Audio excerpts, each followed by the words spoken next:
नमस्कार विद्यार्थी मित्रांनो, गेल्या झूम तासिकेला आपण संयुजा द्रव्याचं मोजमाप या भागातील किंवा या प्रकरणातील संयुजा हा मुद्दा पाहत होतो.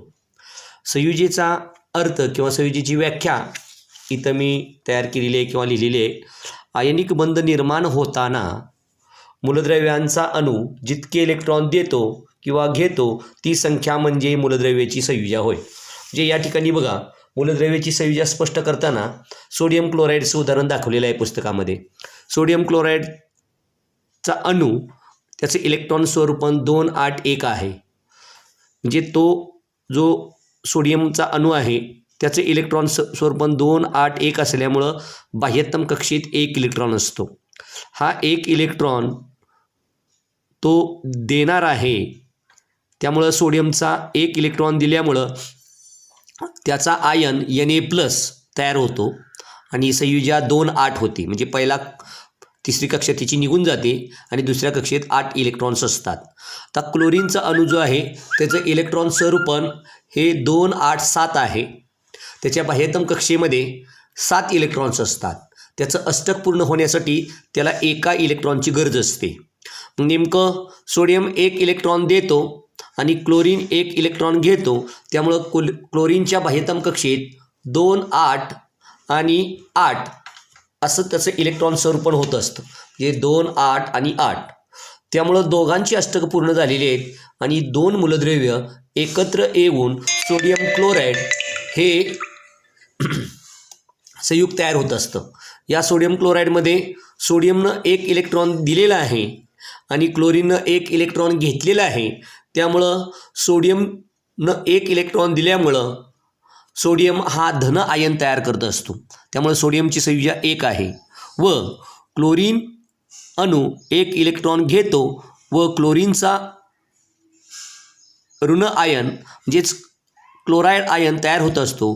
त्यामुळं क्लोरीनची संयुजा 1 आहे. आता आयनांमधील प्रत्येकी एक विरुद्ध प्रभाराच्या आकर्षणामुळं NaCl हे रासायनिक बंधानं निर्माण होणारं सोडियम क्लोराईड हे संयुग तयार होत असतं. या सोडियम क्लोराईड संयुगामध्ये कॅटायन आणि ॲनायन तयार झालेले असतात. आता कॅटायन हा जो आहे तो धनप्रभारित आयन असतो. जे सोडियम हा धनप्रभारित आयन आहे. जे संयुजा या मुद्द्यात सोडियम क्लोराईड हे जे उदाहरण आहे त्याच्यामध्ये Na+ आणि Cl- ही 2 आयन एकत्र येतात आणि NaCl चं संयुग तयार होत असतं. NaCl मग याच्यामध्ये सोडियम हा जो आहे तो धनप्रभारित आयन आहे. धनप्रभारित आयनांना कॅटायन म्हणतात. म्हणजे आपल्याला माहीत पाहिजे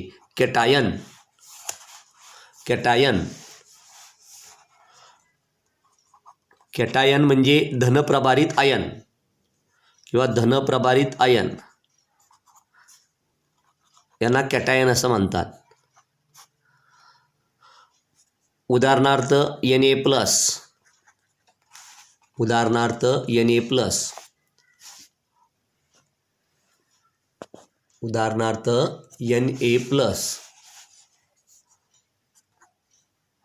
Mg++.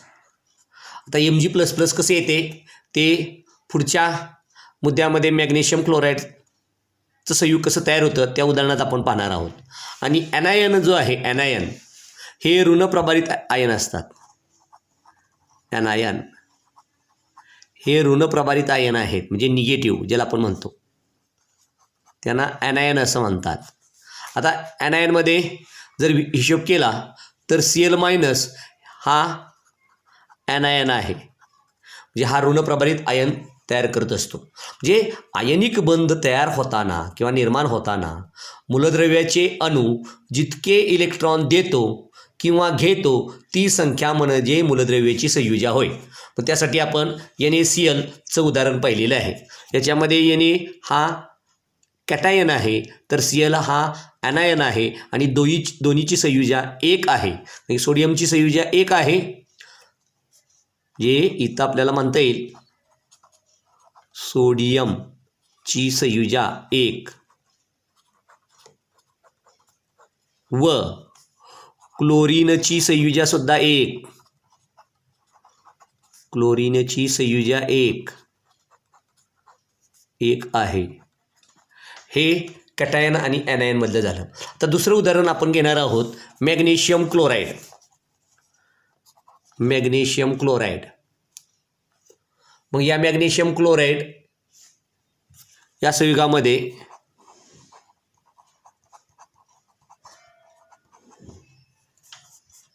मॅग्नेशियम क्लोराईड, या मॅग्नेशियम क्लोराईडमध्ये MgCl2 असं त्याचं सूत्र आहे मॅग्नेशियम क्लोराईड. याच्यामध्ये मॅग्नेशियम हा जो आहे तो मॅग्नेशियम त्याचे इलेक्ट्रॉन स्वरूपण आहे किंवा अणुअंक, मॅग्नेशियमचा अणुअंक जो आहे हा 12 आहे. त्यामुळं त्याचं इलेक्ट्रॉन स्वरूपण जे आहे ते 2, 8, 2 असं आहे. त्याच्या बाह्यतम कक्षेत 2 इलेक्ट्रॉन्स आहेत. त्यामुळं तो 2 इलेक्ट्रॉन देणार आहे आणि त्याचं अष्टक पूर्ण होणार आहे. त्याचं इलेक्ट्रॉन स्वरूपण 2, 8, 1 असल्यामुळं त्याच्या बाह्यतम कक्षेत 2 इलेक्ट्रॉन्स आहेत. मग मॅग्नेशियमचा अणू बाह्यतम कक्षेतील 2 इलेक्ट्रॉन गमावतो व त्याच्या मागच्या कक्षेत स्थिर अष्टक प्राप्त करतो. परिणामी इलेक्ट्रॉन दिल्यामुळं मॅग्नेशियम हा धनप्रभारित आयन तयार करत असतो. म्हणजे हा मॅग्नेशियम जो आहे तो धनप्रभारित आयन तयार करत असतो आणि 2 अधिक चिन्ह म्हणजे कॅटायन तो तयार करत असतो. म्हणून मॅग्नेशियमची संयुजा जी आहे, मॅग्नेशियमची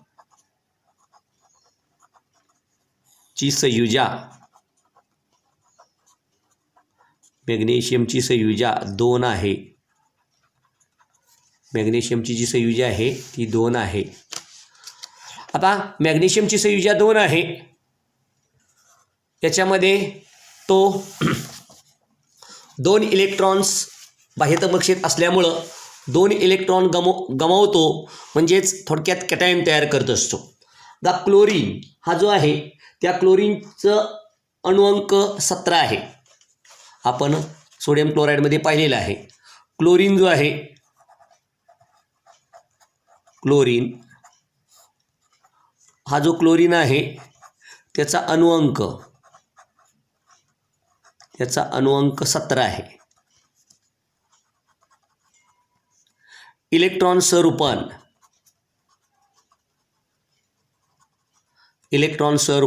2, 8, 7 आहे. त्याच्या बाह्यतम कक्षेत 7 इलेक्ट्रॉन्स असतात व अष्टक स्थिती प्राप्त करण्यासाठी म्हणजे 8 इलेक्ट्रॉन मिळवण्यासाठी त्याला एका इलेक्ट्रॉनची गरज असते. अशा रीतीने मॅग्नेशियमचे 2 इलेक्ट्रॉन्स हे 2 क्लोरीनचे अणू स्वीकारतो. म्हणजे मॅग्नेशियम काय करतो, त्याची बाह्यतम कक्षा 2 आहे. त्याच्या बाह्यतम कक्षेत 2 इलेक्ट्रॉन्स असतात. त्याची संयुजा 2 आहे. त्यामुळे तो काय करतो तर क्लोरीनचे 2 अणू हे जे आहेत त्यांना स्वीकारतो व जेव्हा क्लोरीनचा 1 अणू इलेक्ट्रॉन स्वीकारतो तेव्हा क्लोरीन अणूची क्लोराईड ऋणप्रभारित आयनाची निर्मिती होते. म्हणून क्लोरीनची संयुजा 1 आहे. म्हणून 2 क्लोरीनचे अणू प्रत्येकी 1 इलेक्ट्रॉन मॅग्नेशियमच्या अणूकडून स्वीकारतो. परिणामी क्लोराईड ऋणप्रभारित आयन तयार करतो. मॅग्नेशियम आयन आणि 2 क्लोराईड आयनांवर विरुद्ध प्रभार असलेल्या कारणामुळं परस्परांचे तीव्र आकर्षण बल तयार होते.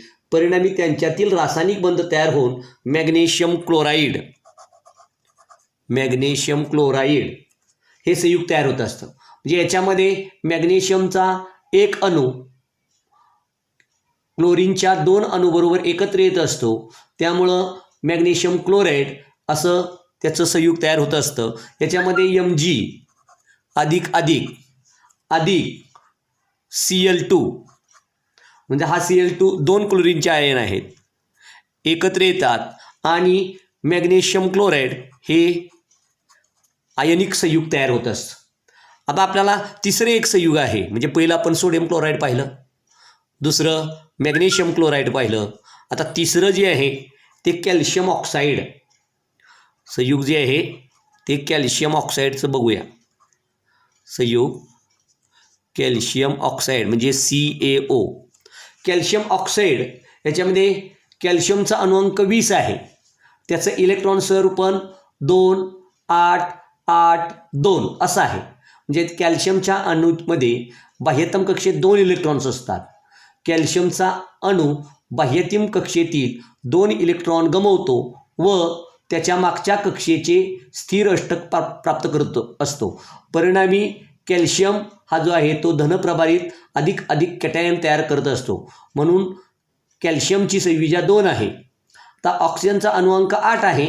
त्याच्या बाह्यतम कक्षेत 6 इलेक्ट्रॉन्स असतात. कारण की त्याचा अणुअंक 8 असल्यामुळं इलेक्ट्रॉनची वाटणी ही जी आहे ती पहिल्या कक्षेमध्ये 2, दुसऱ्या कक्षेमध्ये 8 अशी होत असते. त्यामुळं ऑक्सिजनचा अष्टक स्थिती प्राप्त करण्यासाठी त्याला 2 इलेक्ट्रॉनची गरज पडत असते. मग कॅल्शियम 2 इलेक्ट्रॉन्स हा ऑक्सिजनला देतो आणि ऑक्सिजन ते 2 इलेक्ट्रॉन स्वीकारतो आणि कॅल्शियमचे हे जे 2 आयन आहेत म्हणजे अधिक आणि ऑक्सिजनचे 2 इलेक्ट्रॉन्स म्हणजे वजा हे परिणामी एकत्र येतात आणि कॅल्शियम ऑक्साईड हे एक संयुग तयार होत असतं. जे कॅल्शियमचा अणुअंक जो आहे कॅल्शियमचा तो 20 आहे. म्हणजे इलेक्ट्रॉन हे ते जे 20 आहेत. इलेक्ट्रॉन सहरूपण जे आहे इलेक्ट्रॉन सहरूपण हे 2, 8 हे 2, 8, 8 8 2 16 17 18 आणि 2 म्हणजे 8 आणि 8 16 17 18 19 20 बाह्यतम कक्षेत 8 इलेक्ट्रॉन्स असतात. हे इलेक्ट्रॉन त्यानं गमावले की 2, 8, 8 असं त्याचं इलेक्ट्रॉन सहरूपण तयार होतं आणि Ca अधिक असा आयन तयार होत असतो. आणि ऑक्सिजनचा अणुअंक हा 8 आहे आणि इलेक्ट्रॉन सहरूपण हे 8 असल्यामुळं पहिल्या कक्षेत 2 आणि दुसऱ्या कक्षेत 6 इलेक्ट्रॉन्स असतात. अष्टक स्थिती प्राप्त करण्यासाठी ह्या 2 इलेक्ट्रॉनची त्याला गरज पडते आणि ऑक्सिजन 6 आणि हे 2, 8 इलेक्ट्रॉन घेत असतो. ह्याच्या इलेक्ट्रॉन सहरूपण हे 2, 8, 8 असा Ca अधिक आयन तयार होत असतो. आणि ऑक्सिजनचा इलेक्ट्रॉन सहरूपण 8 असल्यामुळं 2, 8 म्हणजे अणुअंक 8 असल्यामुळं 2, 8 व याचे 2 इलेक्ट्रॉन घेतल्यामुळं 2, 8 असं इलेक्ट्रॉन सहरूपण तयार होत असतं. आणि कॅल्शियम अधिक आणि ऑक्सिजन वजा मिळून कॅल्शियम ऑक्साईड हे नवीन असं संयुग तयार होत असतं की ज्यामध्ये कॅल्शियमची संयुजा ही जी आहे ती 2 आहे व ऑक्सिजनची संयुजासुद्धा 2 आहे. असं आपणाला संयुजा यामध्ये आयनिक बंध निर्माण होताना काय झालेलं आहे मूलद्रव्याचा अणू जितके इलेक्ट्रॉन देतो किंवा घेतो ती संख्या म्हणजे मूलद्रव्याची संयुजा होय. आत्तापर्यंत आपण सोडियमची संयुजा 1, क्लोरीनची संयुजा 1, मॅग्नेशियमची संयुजा जी आहे ती 2, क्लोरीनची संयुजा 1, कॅल्शियम ऑक्साईडमध्ये कॅल्शियमची संयुजा 2, ऑक्सिजनची संयुजा 2 पाहिलेली आहे. आता इथं थोडंसं मॅग्नेशियम क्लोराईड आणि कॅल्शियम ऑक्साईड ही संयुगं कशी तयार होतात याचं आपण थोडंसं उजळणी केलेली आहे. या उजळणीतून आपल्याला असं दिसून येतं की मॅग्नेशियम आणि क्लोरीन मॅग्नेशियम अधिक आयन तयार करत असतो त्याला कॅटायन असं म्हणतात. आणि 2 इलेक्ट्रॉन्स हे तो गमावत असतो आणि 2 क्लोरीनचे वेगवेगळे अणू हे एक इलेक्ट्रॉन घेत असतात आणि मॅग्नेशियम क्लोराईड हे संयुग तयार होत असतं. आता कॅल्शियम ऑक्साईड ही जी आहे ती आत्ता सांगितल्याप्रमाणे कॅल्शियमचा अणुअंक 20 आहे. इलेक्ट्रॉन स्वरूपण 2, 8, 8, 2 असं आहे. ऑक्सिजनची इलेक्ट्रॉनची क्षमता ही जी आहे ती 8 आहे. इलेक्ट्रॉन स्वरूपण 2, 6 आहे. त्याचा अष्टक पूर्ण होण्यासाठी 2 इलेक्ट्रॉनची गरज पडत असते. कॅल्शियम 2 इलेक्ट्रॉन देतो, ऑक्सिजन 2 इलेक्ट्रॉन घेतो आणि कॅल्शियम ऑक्साईड हे संयुग तयार होत असतं. आता दिल्या किंवा घेतल्या जाणाऱ्या इलेक्ट्रॉनची संख्या नेहमी पूर्णांक असते म्हणून संयुजा नेहमी पूर्णांकतच असावी किंवा असतेच. त्यासाठी आपणाला इथं थोडंसं कार्यसंस्थेचं एक माहिती दिलेली आहे. नॅशनल केमिकल लॅबोरेटरी याच्यामध्ये रसायनशास्त्राच्या विविध शाखा ज्या आहेत त्या संशोधन कसा करतात, उद्योगास कशी मदत करतात व देशाचे नैसर्गिक साधनसंपत्तीचा फायदेशीर वापर होण्याच्या दृष्टीने नवीन तंत्रज्ञानाचा विकास कसा करता येतो यासाठी CSIRचा घटक असलेली प्रयोगशाळेची स्थापना 1950 साली जैव तंत्रज्ञान, नॅनो तंत्रज्ञान, कॅटॅलिसिस, औषधे उपकरणे, कृषी रसायने, वनस्पती ऊतींचे संवर्धन, बहुवार्षिकी विज्ञान अशा विविध उपकरणांमध्ये संशोधन या प्रयोगशाळेद्वारे केले जातं. पुढच्या तासिकेला आपण परिवर्ती संयुजा म्हणजे काय याचा अभ्यास करणार आहोत. आजच्या याला ही 2 संयुगं महत्त्वाची पाहिलेली आहे. मॅग्नेशियम क्लोराईड आणि कॅल्शियम ऑक्साईड ही कशी संयुगं तयार होतात हे आता आपण जाणून घेतलेलं आहे. तुम्ही त्याची मांडणी करायची आहे आणि संयुजा पाहायची आहेत. धन्यवाद.